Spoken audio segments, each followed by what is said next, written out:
Independence Business Machines, good morning. All the keys were frozen.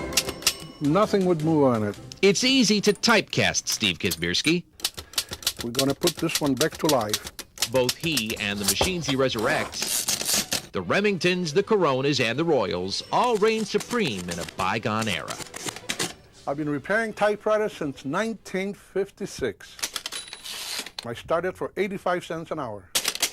The staccato beat of metal keys against paper is now a fading solo, but the deafening chorus of hundreds of precious typewriters in America's offices was once high-tech.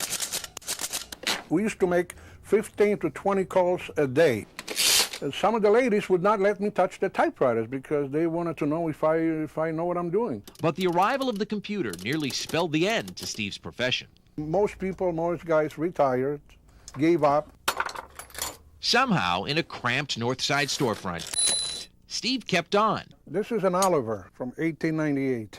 Holding on in the process to some 150 typewriters for spare parts that are no longer made. You cannot buy any parts for no money because there's none available. It's before the eraser key. His clients are now people who just can't get used to computers, professionals filling out printed contracts and forms, and collectors. They have to have a typewriter, and I'm glad for it.